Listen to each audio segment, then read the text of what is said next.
নমস্কার বন্ধুরা। ভারতের বৃহত্তম সরকারি bank state bank of India দেশবাসীর জন্য একটি সম্পূর্ণ নতুন ধরনের সঞ্চয় প্রকল্প বা সেভিং অপশান নিয়ে এসেছে, যার নাম হর ঘর লাখপতি, অর্থাৎ এসবিআই হর ঘর লাখপতি। এই স্কিমটির বিশেষত্ব হচ্ছে কি, যে এখানে আপনি টার্গেট আগে থেকে ঠিক করে নেবেন যে আমার এত টাকা দরকার, অর্থাৎ আপনার 1 লক্ষ টাকা দরকার কি 5 লক্ষ টাকা দরকার, 10 লক্ষ টাকা দরকার, সেটা আপনি আগে থেকে বলে দেবেন। সেই অনুযায়ী কিন্তু আপনি টাকা জমা করতে পারবেন। এমনিতে অন্যান্য সময় অন্যান্য স্কিম, ফিক্সড ডিপোজিট বা অন্যান্য যে স্কিমগুলো থাকে সেখানটায় আপনি টাকা যেমন দিয়ে যাবেন, সুদ যেমন হবে সেই রকম রিটার্ন। এখানে কিন্তু আপনাকে আগে থেকে বলে দেওয়া হবে যে আপনি এত টাকা পাবেন, সেই অনুযায়ী কিন্তু আপনাকে জমা করতে হবে। তো দেখে নেবো আজকে এই হর ঘর লাখপতি স্কিমটি কী, কারণ এই ধরনের স্কিম কিন্তু অন্যান্য ব্যাংকে সেই অর্থে দেখা যায়নি। এবং এখানটায় ইনভেস্ট করার জন্য শুধুমাত্র ভারতীয় হলেই হবে, এবং সেক্ষেত্রে সাধারণ বা নাবালক, প্রবীণ ব্যক্তি, মহিলা, তাদের জন্য কী রকম সুদের হার সেটাও কিন্তু আলোচনা করব, এবং সেই অনুযায়ী কত টাকা আপনাকে রিটার্ন জমা করতে হবে সেটাও কিন্তু আলোচনা করব। মোটামুটি এদের হিসাবে যেটা দেখাচ্ছে যে আপনি যদি 1 লক্ষ টাকা রিটার্ন চান, সেক্ষেত্রে 574 টাকা করে জমা করলেই হবে। তো এই 574 টাকার কীভাবে জমা করবেন, বা আরও বেশি চাইলে কত টাকা জমা মানে কত আপনাকে দিতে হবে, বা আপনি কতদিনের জন্য করতে চাইছেন, এই সমস্ত বিষয়গুলো নিয়ে আলোচনা করব এবং সমস্ত নিয়মকানুন নিয়ে আলোচনা করব। কারণ এসবিআই হর ঘর লাখপতি খুবই সুন্দর, বা বলা যায় যে একটা যুগান্তকারী স্কিম। কারণ এই স্কিমটি প্রাথমিক যেটা লক্ষ্য সেটা হচ্ছে আপনার টার্গেট আগে থেকে আপনি ঠিক করে রাখতে পারছেন। দেখুন, এখানে বলা হয়েছে দেশের বৃহত্তম bank state bank of India দুটি স্কিম নতুন শুরু করেছে। একটিকে বলা হচ্ছে হর ঘর লাখপতি, আর একটি হচ্ছে এসবিআই পেট্রোনাস। তো এসবিআই পেট্রোনাসটা কি, সেটা একটা বিস্তারিত একটা বিষয়। তো সেটা নিয়ে আমরা পরবর্তীতে আর একটি ভিডিওতে আলোচনা করব। তো এখানটায় যে এসবিআই হর ঘর লাখপতি, সেই স্কিমটি সম্বন্ধে বিশেষত আমরা আলোচনা করব। তো এসবিআই হর ঘর লাখপতি স্কিম, এখানে বলা হয়েছে যে এটি একটি প্রাক গণনাকৃত পুনরাবৃত্ত, অর্থাৎ আগে থেকেই আপনাকে ক্যালকুলেট করে দেওয়া হবে যে আপনি কত টাকা করে রিটার্ন পাবেন, এবং সেটা প্রায় এক ধরনের রেকারিং ডিপোজিট, এবং 1 লক্ষ টাকা বা এর অধিক গুণিতক আকারে আপনি কিন্তু রিটার্নের জন্য স্কিমটি ওপেন করতে পারেন।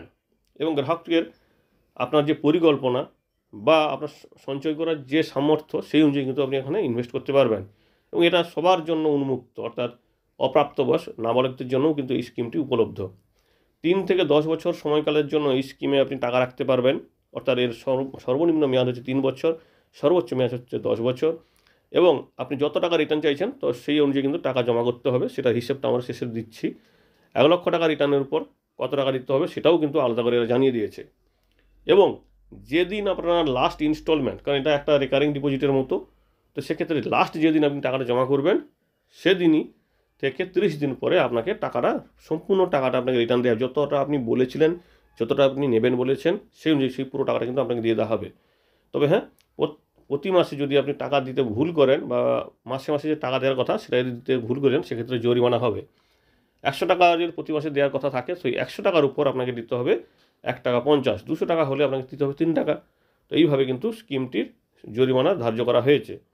আর একটানা যদি 6টা ইনস্টলমেন্ট বা 6 মাস যদি না দেন, সেক্ষেত্রে আপনার স্কিমটিকে বন্ধ করে দেওয়া হবে। তো এদের জিওতে কী দিয়েছে সেটা কিন্তু দেখে নিন, যে অ্যাকাউন্টে যদি টাকা জমা করতে ভুলে যান, সেক্ষেত্রে 5 বছর বা তার কম মেয়াদের জন্য যদি আপনি করতে চান, কারণ এদের 3 বছর থেকে 10 বছর পর্যন্ত করা যায়, তো সেক্ষেত্রে আপনাকে 100 টাকার জন্য প্রত্যেক মাসে 1 টাকা 50 দিতে হবে। কিন্তু 5 বছর বা তার বেশি দিনের জন্য যদি আপনি করেন ইনভেস্ট, সেক্ষেত্রে আপনাকে দিতে হবে 100 টাকার জন্য 2 টাকা হারে প্রত্যেক মাসে। এরপরে আসি এলিজিবল, অর্থাৎ কারা করতে পারবেন। যে কোনো ভারতীয় এখানে ইনভেস্ট করতে পারবেন, সিঙ্গেল এবং জয়েন্টলি, অর্থাৎ নিজে একা বা যৌথভাবে কারোর সঙ্গে ওপেন করতে পারবেন।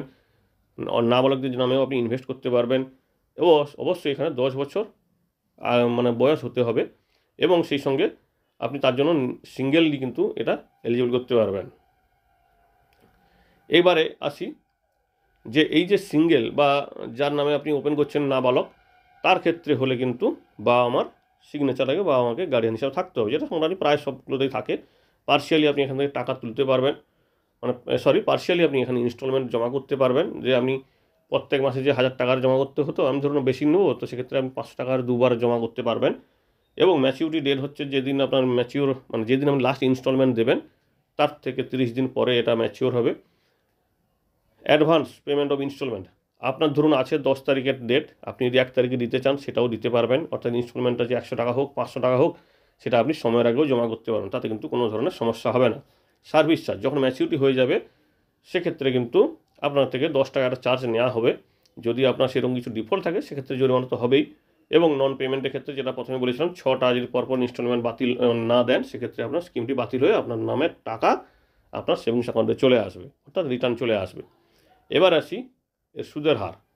দেখুন এখানে এই স্কিমটি আপনি 3 বছরের জন্য করতে পারেন, 4 বছরের জন্য করতে পারেন, 5 বছরের জন্য করতে পারেন, 6, 7, 8, 9, 10 এবং সেই অনুযায়ী আপনি যদি ভাবেন যে আমি এই বছরে আমি 1 লক্ষ টাকা চাইবো, তো সেই অনুযায়ী আপনাকে জমা করতে হবে।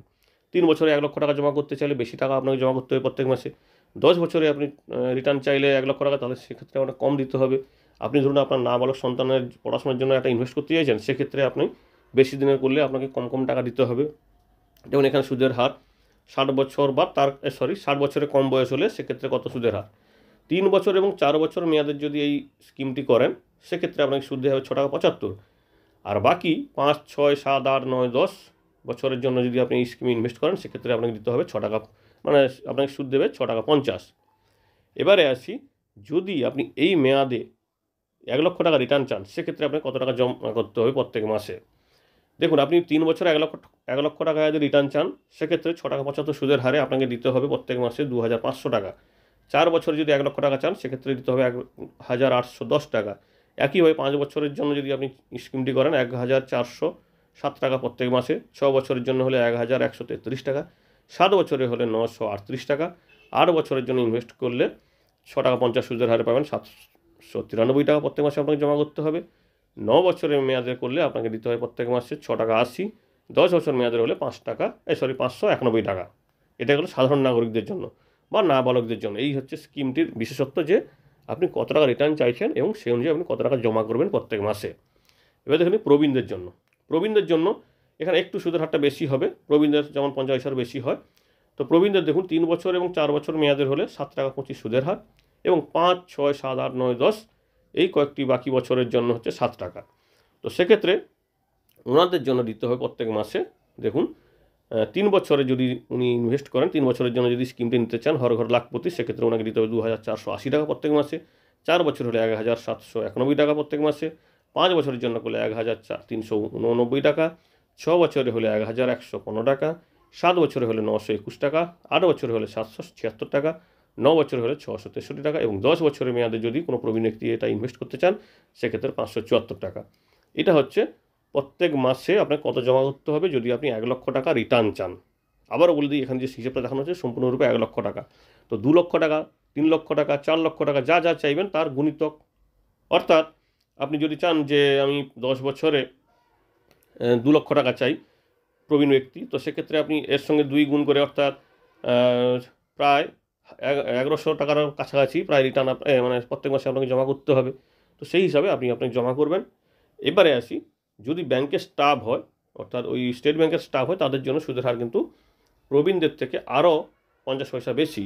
আর ওই স্টাফদের, অর্থাৎ ওই স্টাফেদের যারা রিটায়ার করে গেছে সিনিয়র সিটিজেন, তাদের জন্য আরও 1 টাকা বেশি, অর্থাৎ 8.25 টাকা করে প্রায় শুরু হচ্ছে তাদের সুদের হারটি। ওনারা এখানে দেখতে পাচ্ছেন কর্মী হলে এবং সিনিয়র সিটিজেন স্টাফ হলে সেক্ষেত্রে কত হবে। এই হচ্ছে হর ঘর লাখপতি স্কিম। অবশ্যই একটি নতুন বা বিশেষত্ব আছে এই স্কিমটির। বিশেষ হচ্ছে কি, আপনি আপনার টার্গেট প্রথম থেকেই লক্ষ্য রাখতে পারবেন, আপনি আপনার হিসেব ঠিক করে রাখতে পারবেন যে আমি ভবিষ্যতে কত টাকা চাই। এটা কিন্তু খুবই একটি ভালো স্কিম।